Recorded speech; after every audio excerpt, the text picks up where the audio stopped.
All right, good afternoon. Welcome to Professional Quest, Real Estate and Finance. Thanks for the students for joining us today. I'm sure there'll be many more logging in the course of the next 45 minutes to an hour or so.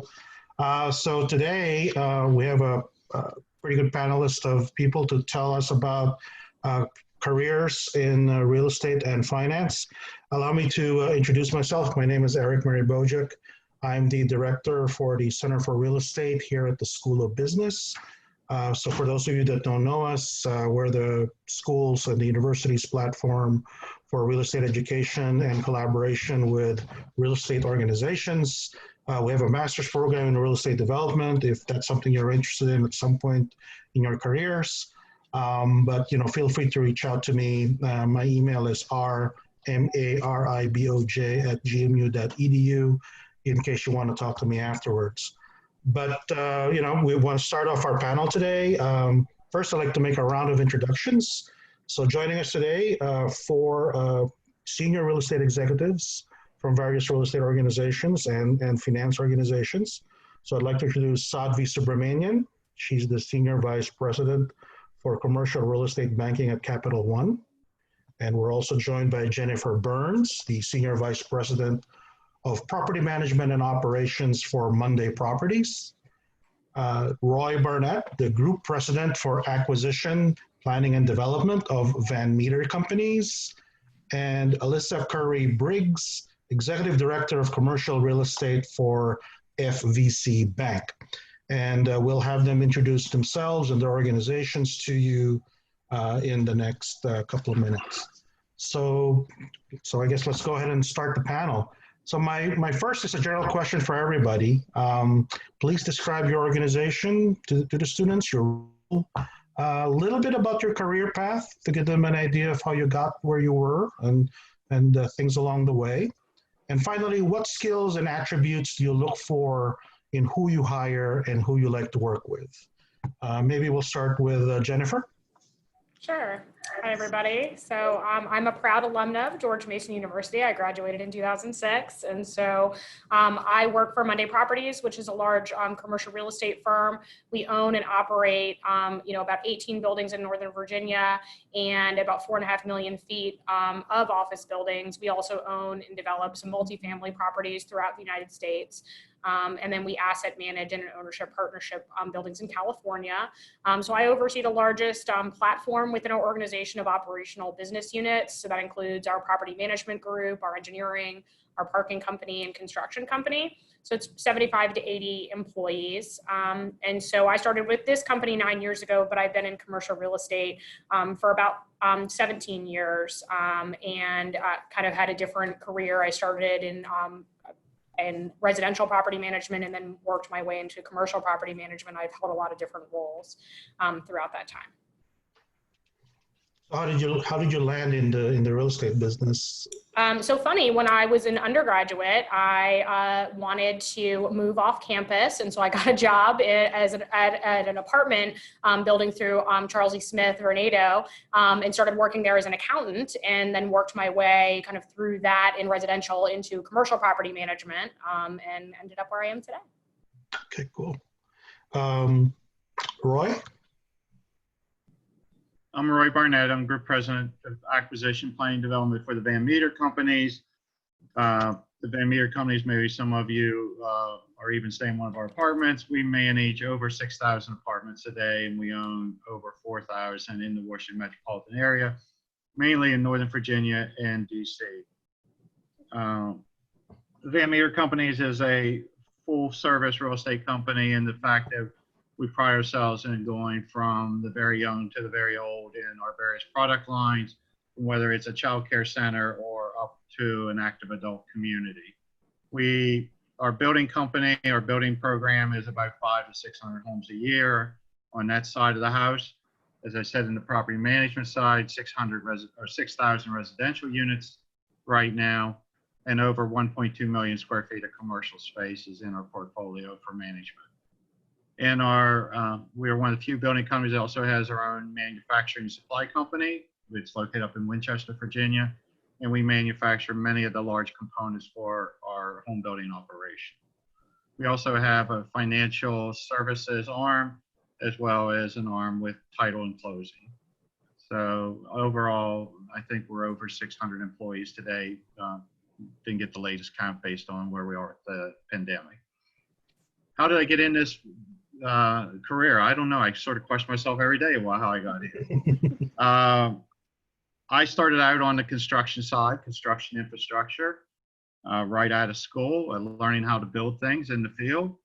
Moved to the professional consulting side and spent over 10 years in the professional side, and still carry 6 of my professional license. And I'll date myself, 1985, I moved back over to the construction side or development side and teamed up with a home builder, and home building organizations primarily since 1985. The first one was from 1985 to 1988. And the second has been I've been associated with Van Meter since 1988. I did take a leave of absence for a little bit in the 90s, did some other things, including my own business, but came back to Van Meter in 99 and have been there for the last, 21 years now, 22 years. So that's. And what skills or attributes do you look for in who you hire and who you work with? I think at Van Meter is, we have a set of core values and we're dedicated to our core values. And I think we want the employees that probably improve the most or strive the best are the ones who are committed to core values within the company is also, and one of those is mainly integrity. Integrity in everything you do, doing to others as you would want others to do unto you. And that goes in every aspect of life, and say what you're going to do and do what you say you're going to do. So. And what was your undergrad? My undergrad is in global real estate finance and development. Okay. And my master's is in property development. Okay, cool. So Sadhvi? I work with Capital One. As you know, Capital One started off as a spin-off of Signet Bank as a credit card company and grew as a credit card company from 94 onwards. In 2005, started getting into commercial bank and acquired 4 banks all over the country, primarily regional banks. And Chevy Chase Bank is the bank that I worked with, which got acquired by Capital One. Real estate in Capital One is about 45 billion portfolio, split into 3 parts. We have the DUS lending group, which is Fannie, Freddie, FHA, and HUD financing. We have the institutional group, which is entity level lending to REITs and funds. Both these are national businesses. And then we have the regional group, which is what I'm part of, which is regional real estate lending. So it's construction and stabilized properties in the regions, dealing with local developers and funds. Capital One, is a publicly traded company, about 50,000 employees. Everybody's working remotely during COVID, and they've done a really good job of doing that. About 2 billion in income last year, and it continues to grow. It really is trying to make banking very digital. And I've been with the company along with my tenure at Chevy Chase Bank for 19 years now. I grew up in India and then came to the US and in St. Louis, and then moved here. And when I moved to the US from India, I realized I really wasn't qualified to get a job. So I had to go back to school first thing. And I think that really helped me to get a job as an analyst actually at Chevy Chase Bank, and then grew from there in CRE, and really enjoy commercial real estate. Like I said, I've been there for 19 years and really like the aspect of every deal being different and learning from every deal that you do. As far as the qualities that we look for in people that we hire, I think for banking, you really have to have very strong financial skills, because you really start off in real estate lending with the underwriting aspect of it. So I think finance and then interpersonal skills, because you're really dealing with the developers externally and dealing internally with credit, trying to sell your deal, both externally and internally. Okay, thank you. Alyssa? Hi, my name is Elisa Curry-Briggs. I'm with SBC Bank. We are a roughly $2 billion community bank that primarily focuses on Maryland, Virginia, and the District of Columbia. I am essentially, I oversee the real estate department here at the bank. We function on all different industry types. We do construction, stabilized properties, some residential.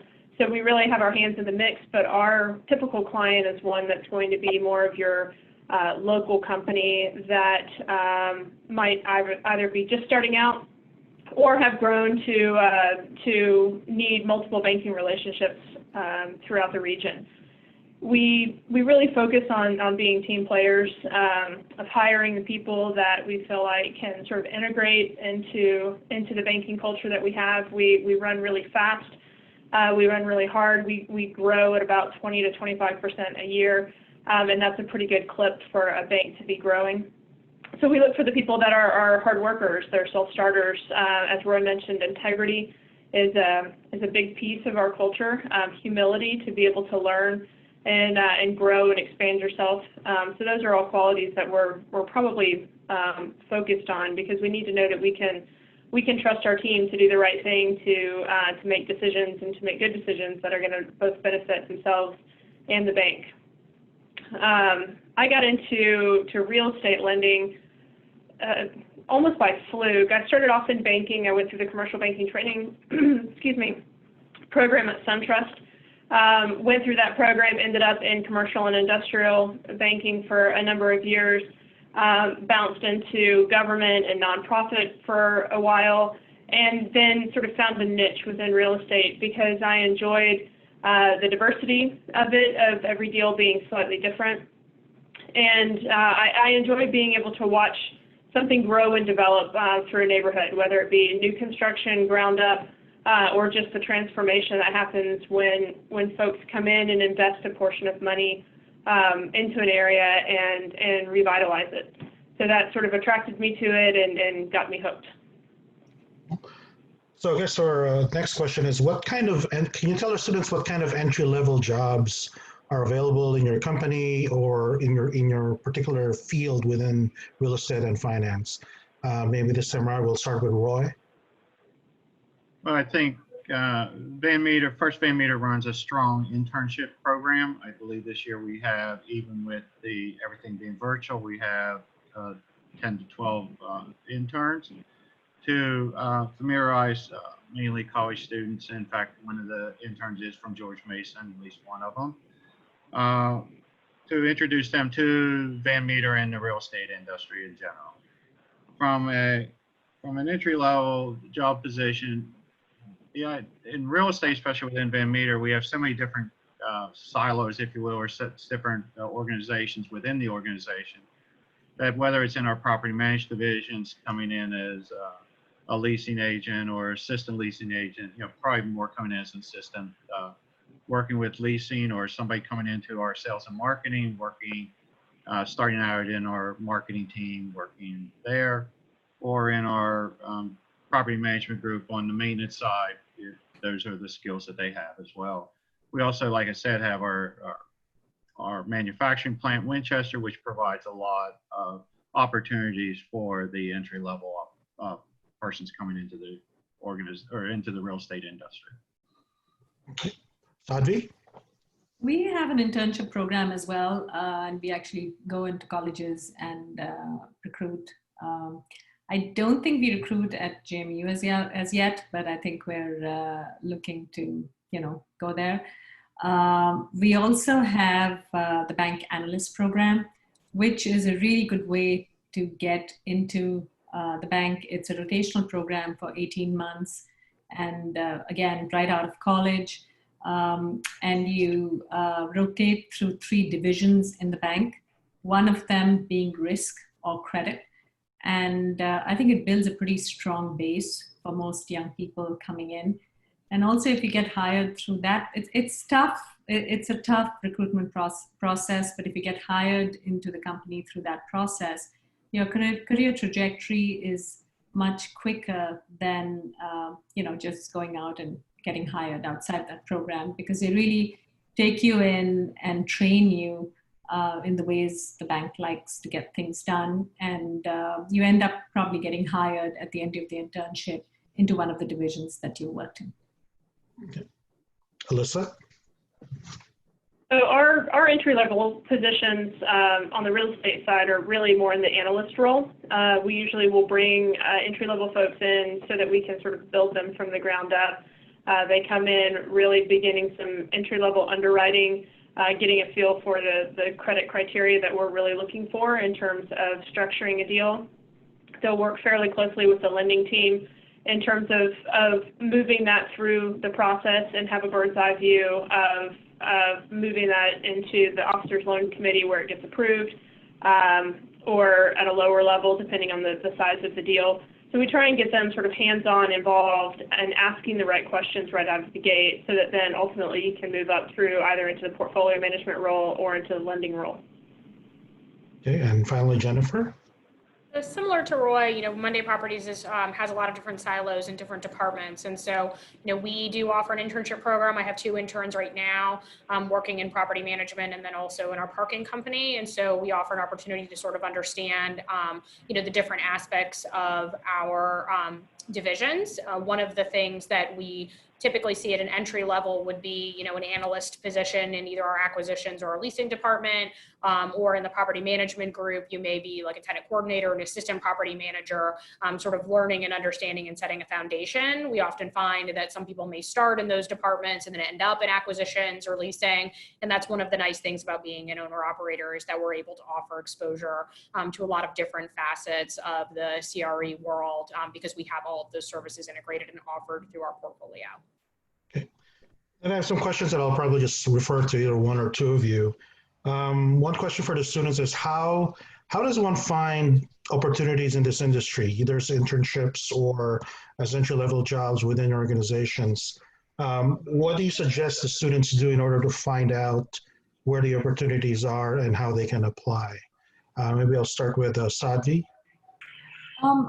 I don't know that CRE is any different from other industries where you go looking for entry level. I think being involved in industry organizations, networking, I think you really have to, if you're interested in an industry, just following programs, attending programs, reading up a lot, and then going through the recruiting department in the university to see what all is available.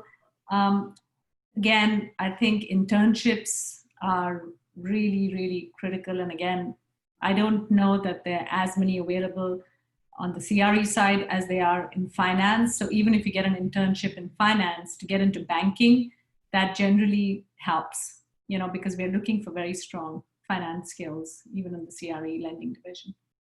And then Jennifer, same question to you.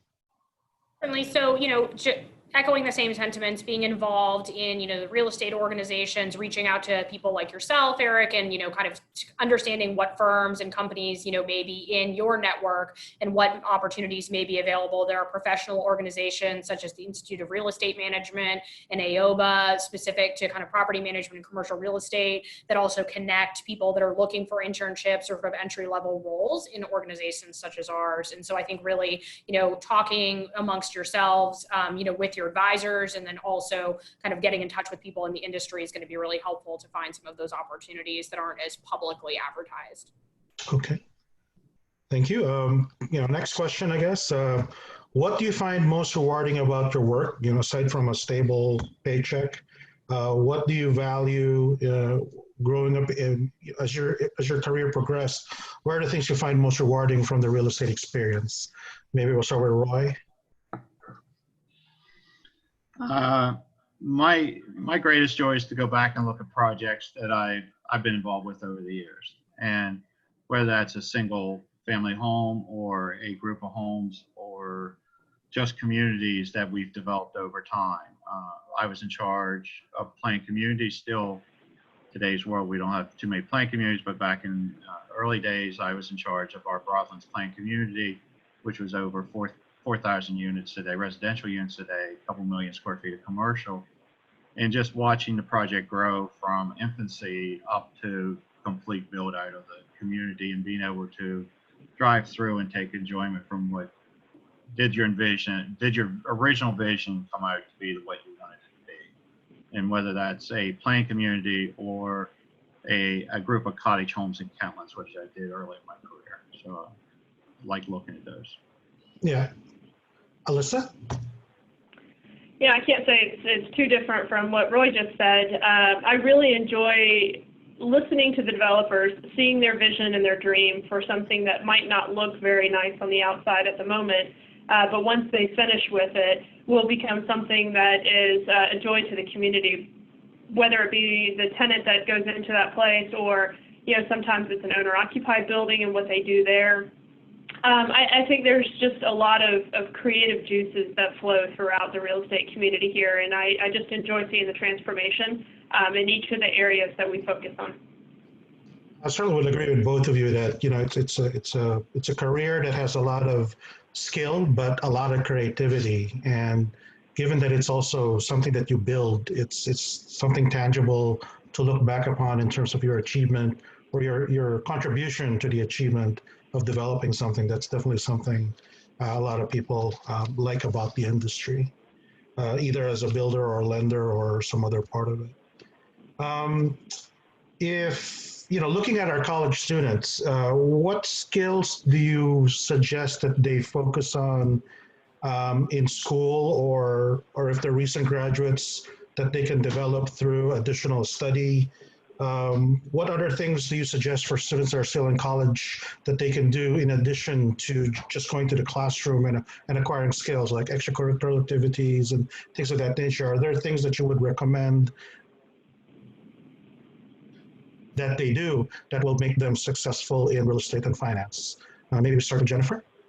Sure. So I can't miss an opportunity to plug the George Mason debate team that I was a proud member of during my 4 years at George Mason. But I do think that, you know, communication skills, kind of interpersonal skills, are incredibly important, and something that I think is you know, the art of being able to communicate effectively is lost at some times now when I'm interviewing individuals for some of the roles that we have today. So, you know, on paper, understanding finance and having a strong background and being detail oriented are important, but also being able to have a conversation, being nimble in that conversation and communicating effectively is incredibly important in all facets of CRE. I mean, even though, you know, a lot of things are done digitally and we've all sort of transformed in this COVID world of doing video chats and a little bit less in person, that all the more that your personality and your ability to communicate effectively needs to come out both in written and oral form. So I think that participating in activities that sharpen those skills and also develop interpersonal skills is incredibly important to finding success in a career in real estate.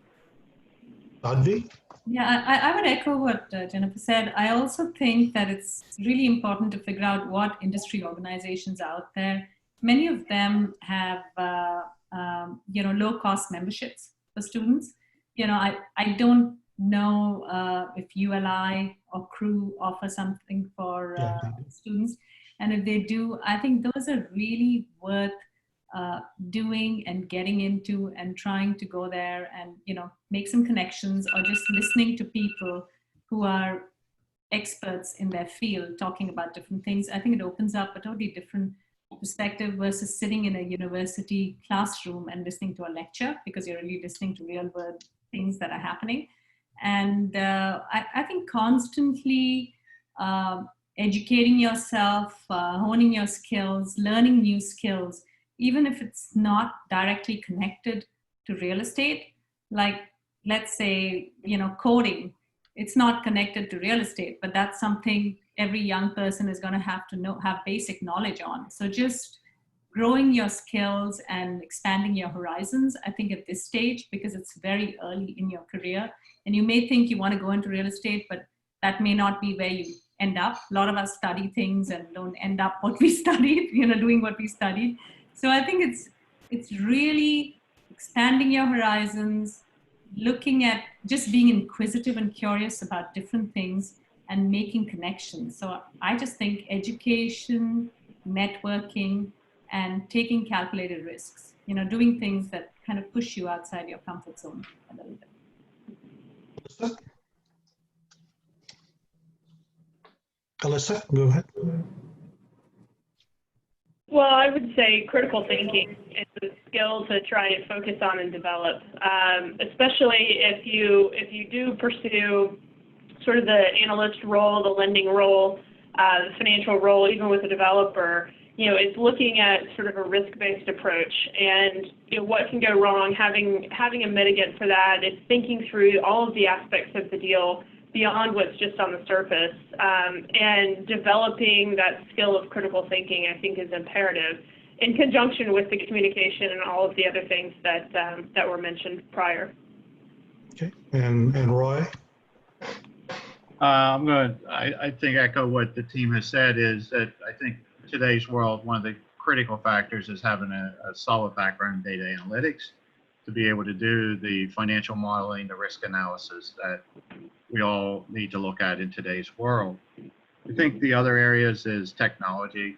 Just we're changing, you know, on a daily basis on a technology side, and whether that's, you know, from looking at the computer screen here or translating from a CAD drawing for an office building directly to, or in our case, a house directly to our panel plant to build the panels without any human intervention between the two from error.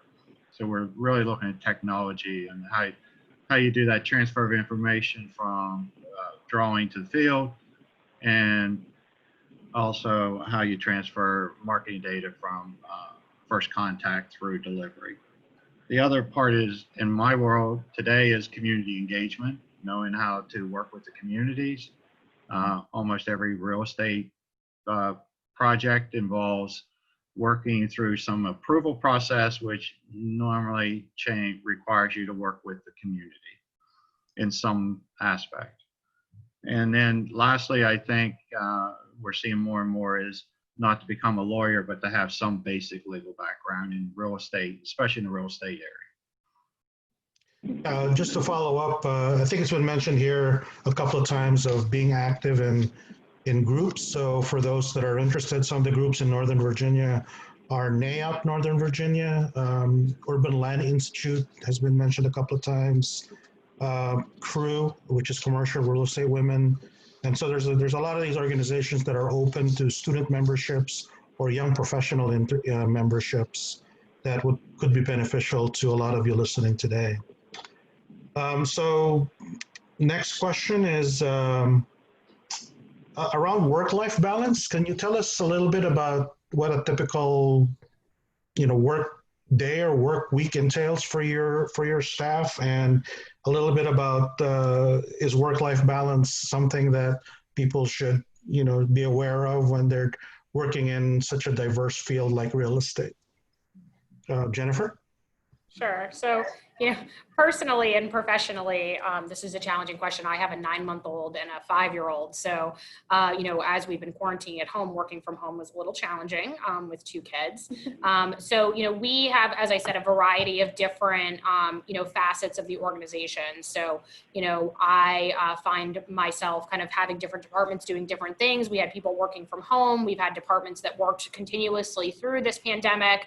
And so as an organization, we think that, family is a priority, and it's important to, create and find a balance that works. And so when we transitioned to a work from home environment during COVID, it wasn't as challenging for us because we had some employees that were already sort of ready for that, as we focus on making sure that people are able to, be part of their family life and also work life, because the hours are not short. I mean, deals take a lot of time. If we're doing a $1.5 billion refinancing, we may be working, really long days and weekends. And then there's other times when, you're balancing that out. So I think that within our organization, there's a lot of different departments that offer different types of schedules and flexibility. And then some departments that are just going to require a little bit more. But, at times it can be hard to find that balance. But that's kind of the beauty of real estate, is that you can, kind of find what works for you. Okay. Sadhvi?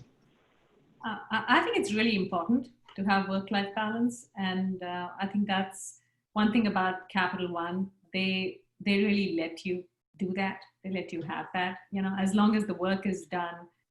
And I think that's with most organizations now, and especially with COVID, since most people are working from the house, people don't really need you to physically be present in the office. Of course, with real estate, you do have to go on site visits, you do have to go to these community meetings like all of you developers do. So I think you have to be available for the important meetings. But as long as the work is done, I think most companies nowadays are pretty accommodating. I think it's really important to have work-life balance just to maintain your sanity. My kids are older now, but when I had little kids, you really need time and you need to spend time with your family. And otherwise you really don't end up doing justice to any side, to work or to your family. Something's going to suffer. So I think sometimes you have to set your priorities and say, okay, today I'm going to ignore my kids, or today I'm going to ignore work. I think you really need to figure that out in your own mind and not feel guilty about the decision that you've made. And I just think it's important to have work-life balance. It's sustainable and it's for the long term. It's really important to me. If my employer didn't provide that, I think I would be somewhere else today. Just a reminder to all the students on today's call, if you have a question, please feel free to put that on the chat function. I have a couple more questions and then we'll start fielding questions from the chat box as you guys have questions for any of our panelists today. So while you're doing that, I'll continue with a couple more questions and then we'll hopefully field some questions from the chat. Are there any major trends in the industry that you think will change in the next 3 to 5 years that'll change what skills or attitudes or degrees will be important for the real estate and finance industry? Maybe we'll start with Roy.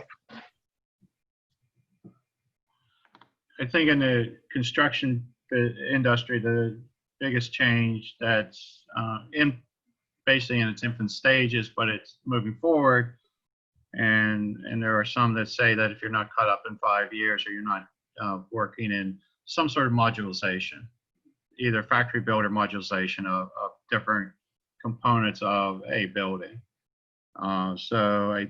And that requires a lot of coordination, but it also, the more you can build in a factory environment or in a static environment that's conditioned and weather conditioned, you're looking at better quality and basically easier production and easier to maintain that quality or manage that quality.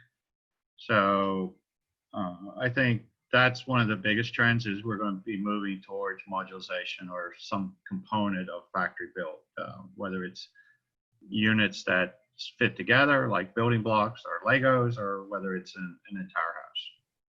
Okay. Alyssa?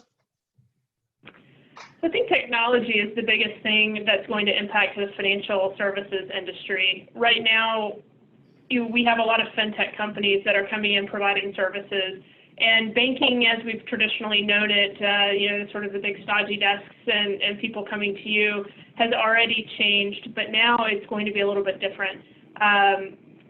There are a lot more components to it. Things are changing a lot more rapidly. Access to information is also quick. I think banks are going to have to be nimble, have an entrepreneurial spirit, be flexible in their approach, and think outside the box to figure out how we're going to attack the new market. Are branches really necessary? Do people want to come into a branch? Will they do everything online? How will we accommodate that? How will we continue those customer interactions to ensure that we're facilitating long-term client relationships? And technology, quite frankly, is going to play the biggest role in allowing the banks to be flexible to do that. All right, so we have a question from one of the students here on chat. What would your advice be on networking? What is the best way to network? And what is the best way to network with COVID-19 still around? Maybe start, throw it out there, and anybody who would like to take that? Well, I will say that for NAOP and for IRM and AOBA, like all of our networking programs have shifted, crew have all shifted to an online platform. So as an associate member or a student member, you're still able to participate in our meetings virtually, doing them over Zoom and in other formats in order to allow for that networking to occur. So, you know, continuing to look into opportunities as a student or associate member would give you access to all of those meetings and networking opportunities in the way that we're approaching them today. Okay. And I'd like to add, you know, if you listen to a program which is interesting or find a speaker that you find interesting, it's always nice to reach out to them, you know, and say, hey, I really enjoyed the conversation about XYZ. And once this is all over, do you think you'd have 15 minutes, you know, to just chat with me or something like that? And people are generally pretty open to doing that. It's a little intimidating to do it the first or second time, but I think once you do it a few times, you'd find that people are nice and accommodating. You know, they'll make time for you. So I would suggest that. It is tough with COVID. You can't meet people personally, and it's, you know, you really have to. Unfortunately, you really have to wait till there's a vaccine before you go out and start shaking people's hands. But we're in unprecedented times right now, so you know, you just have to work with what you have. Okay. Anybody else? Okay. On my part, I'd just like to throw in, there's also social media networking. If I had advice to give to students is make sure you have a really good and professional looking LinkedIn page. You'd be surprised how many organizations use that, especially when you introduce yourself. They will actually check your LinkedIn page to find out more about you. So make sure that you have a professional looking photograph, and make sure your LinkedIn page is well written and informative. You'd be surprised how many people find opportunities and also a personal brand image through LinkedIn. So that would be I'll just throw that in for the students. A question to Roy specifically from one of the students. How is having manufacturing capabilities affecting your operations and financial decisions in comparison to other real estate companies? You mentioned that was a unique feature of your firm. We're not unique in that, but there are a limited number of firms that in Northern Virginia, and especially in the home building industry, have their own manufacturing plant. I think there's 2 points. One is turnover, time of delivery from point data contract to data delivery. If you're working with something that's that you can rely on your components in your manufacturing, you control your own destiny much better than if you're relying on third parties. So it gives you a better total period of construction control. It also, by having that control, it gives you also a better control on the quality side. What we really want is home buyers that are very happy with the product they're delivered, and we have a vigorous quality control program within Van Meter to assure that. The other side is also on the financial side, that the shorter the build time, the less interest cost or finance cost you would have associated with a particular home, and therefore you can save that financial cost, that interest carry. Yeah, thanks for that question. One general question for all of you. Do you have any tips for our students when they're submitting a resume or interviewing with your firms? What are the things that you look for that make people stand out? And what are the things that you're looking for in terms of figuring out if people are a good fit for your company so that they advance to the next level? Maybe we'll start with Alyssa.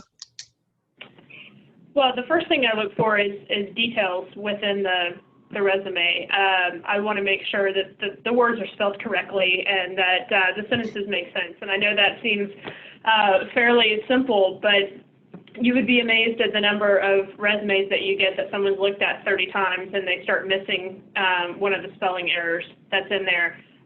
But for me, detail is incredibly important, because something like that missed within the organization could potentially have more dire consequences. So that might be simple, but I do sort of look for that at the first sort of glance as I'm looking at the resume. But outside of that, I want folks who've been involved, who have social experience of putting themselves in situations that may make them slightly uncomfortable, because I know that if they're putting themselves in those situations prior to an employer asking them to do that, the chances of them being a self-starter increase. And so that's important to me to kind of see that level of involvement, but also things that actually relate to skill sets that we're looking for. So whether that be classes that they've taken, prior jobs that they've had, people that they're interacting with, all of those things sort of collectively are some of the items that will make a resume stand out to me over some of the others. Jennifer, do you have any comments? Yes, certainly. So we work with a lot of recruiters in addition to doing through our HR department, bringing candidates in. And so, much like, anybody, we're looking for strong resumes that, don't have spelling errors, make sense. And then also, to kind of get in and start an initial interview, which frequently is screened by our HR department, really looking for a strong personality. And as I said before, strong communication skills. A lot of our business is customer service, no matter what kind of part of real estate you're in our organization. And so we really want somebody that can fit, within that culture as well, which is kind of the other component, is that, just as much as it needs to be a fit for that person, it needs to be a fit for us. And so, kind of making sure that that's a cultural fit as we're looking, through an interview is really important to us. And we don't need as much, relevant experience in the industry for some of our entry-level positions, because some of them are truly entry-level, but I think, it is important to have had, extracurricular involvement, some type of relevant work in the industry, or maybe you have a residential real estate license, you've done something like that, in order for us to kind of show that you're interested in that career path. Sadvi? For us, I think strong finance background. I think we also look for things which are not academic. Like, what else have you done? Is there community service? Are there leadership skills? Is there something which you've done which you wouldn't do, as a college student, like just academic stuff? So, just something different which makes you stand out a little bit, because everybody can do the right courses. Everybody, can check all the boxes, but how are you differentiating yourself? Because I think you're really competing with not just everybody in the US, but now it's global competition, and people who are, coming in from different aspects of life have different experiences. So what are you doing to push yourself to have different experiences, have leadership skills, have community involvement, something which is not academic? And then of course you have to be careful. I mean, for the college recruitment aspect, a lot of the resumes go through, computers before we even see them. So, I mean, having the right buzzwords and things, which I'm sure the university has, some software or something which can help students with that. Just having the right kind of verbiage in the resume, I think that helps for you to get on top of all the other resumes. And then, we need strong finance skills. We need interpersonal skills, and we need something that shows community involvement or leadership skills. I think that would help. How about you, Roy? What do you and your firm look for in terms of somebody's submission? Well, I think first and foremost is, do they fit into the core values, as I spoke of early in our session? Looking at their integrity. Do they own what they do? Is there ownership of what their prior experiences have been, or prior educational? What's the respect and dignity? How's that come across in their resume, and then more in the interview process? Have they worked in team environment before? I mean, today is very much is how much of their educational process was done in team environment versus individual environment. There is a work-life balance. It's one of the core values within Van Meter. And also, what's their community involvement? The ownership in Van Meter looks very seriously at giving back to the community, and what's your community involvement in? But I think at the end of the day is, do you enjoy what the job you're applying for? Is it something you're going to enjoy?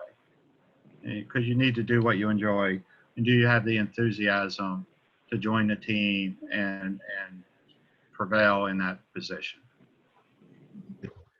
A related question to the previous question regarding GPA grades. To what extent does that factor into your decisions on, say, internships or applications for full-time work? In particular, do you look at GPA as, or how do you use GPA, or how do you use GPA to make career and hiring decisions? Well, I'll say for us, the GPA is not as important. The GPA really, for me, it shows that someone was committed and working hard, but there are also times where a GPA is not necessarily reflective of a person's experience. Perhaps they were working full-time and putting themselves through school at the exact same time, in which case, their studies might have suffered and their GPA might not be as high as what it could have been. So I think looking at it from a holistic perspective and understanding the circumstances behind it, it's not necessarily a cut and not call back type of thing that I would see on a resume. Okay. And again, I think for entry-level positions, people do look at it. And if there's a story behind it, then that's fine. But if there's no story behind it, it's kind of, I think it'll be kind of tough to justify, somebody with a very low GPA. Anybody else have any comments? If there are no comments, I'll proceed to a question. If you had a couple of pieces of advice to students that you wish you knew when you were back in college, what kind of advice, or what pieces of advice, looking back in your career, and what kind of pieces of advice would you give to students right now that you wish you knew back then? Maybe we start with Jennifer on that one. Sure. So I think that this has been said a couple times on the call, but I think it's important to kind of embrace the fact that what you got your degree in, it may not be what you end up doing when you grow up. I mean, I got a degree in international relations and politics, and I applied to law school, and I got into law school, and then I decided not to go to law school and kind of started this career in real estate. And so I think that it's really important to kind of be open to the experiences and find what your passion is, because you're going to be successful as long as you enjoy and are passionate about what you do. And, I think that the people that are most successful sort of earlier on in their careers are people that have, harnessed their ability to find, their niche in the industry or in their expertise and work from there. But really being open to, learning and mentors and finding people that can mentor you are really critical things that I wish I would have known, day one, because I really wanted to follow the plan that I always thought I had when I was graduating from school. And so I think those are important pieces of advice. And also, just continuing to find a company that fits for you culturally. I think that, it is important for you to find an organization that meets both your personal and professional needs, from day one. Roy? I said this the other day with our interns internally, was that there's no such thing as back to college. You never stop going to school. In this industry, in today's world, the keywords for me is never stop learning. Doesn't matter, what your experience level, what your age is. Things change on a daily, hourly, minute basis. So just, you're never finished. You must continue to keep up with current events that are going on in the industry and new trends and new theories and new which provide new opportunities. Savi? I'd agree with everything Jennifer and Roy have said. I just think also you should be confident in your decisions. It may be very different from what everybody else in your group or team is doing. But if you want to pursue something that's different and you do get a lot of people discouraging you, I think you should just do it, because in my mind, irrespective of what you study, you're always going to use it in some part of your career. You could there's so many bankers who are English majors and they went into banking. They didn't have any finance background, you know. So I think you just need to do what gives you pleasure and you know, enjoy what you're doing. And I just feel it's so competitive out there. If you're not enjoying what you're doing, it's going to be very, very difficult to be successful, and you'll just be miserable. So you really have to, and there's so many different professions which are coming up nowadays, which didn't even exist, you know, 15 years ago, 20 years ago. So it doesn't matter what you study. If you're motivated and you're passionate about something, you can always be successful, you know, so. Melissa? Yeah, I would definitely say be open-minded. Open-minded to opportunities that might present themselves that you weren't expecting, but also ask questions. Don't assume that everyone in the room is smarter than you or has all of the answers or understands everything to the degree that they should. There are often times that the right question at the right time, asked with the right humility, will open up the room for a discussion that might never have occurred had someone sat and been sort of a wallflower. So, you know, ask the question. People, this is a time of your life that people want to impart knowledge to you. They want you to ask questions. They want you to be inquisitive so that you can learn. And the more questions you ask, the earlier in your career, so that the more wisdom and knowledge you can garner, the faster you'll ultimately end up progressing. And for myself, just to echo what Roy said about continuing to learn, you know, that is one thing that George Mason promotes in all its students. It's something that the Center for Real Estate, which I had at George Mason, is always a resource for all alumni or all students of the university.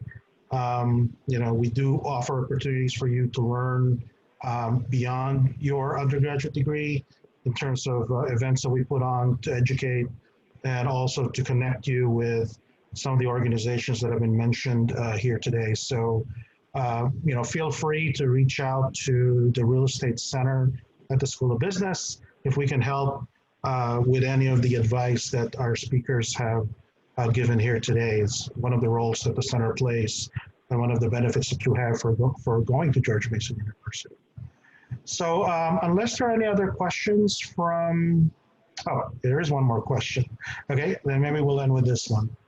What tips would you give to students that do not get through the screening process for internships, I guess with your organizations, but may still want to work with your companies after graduation or in the future?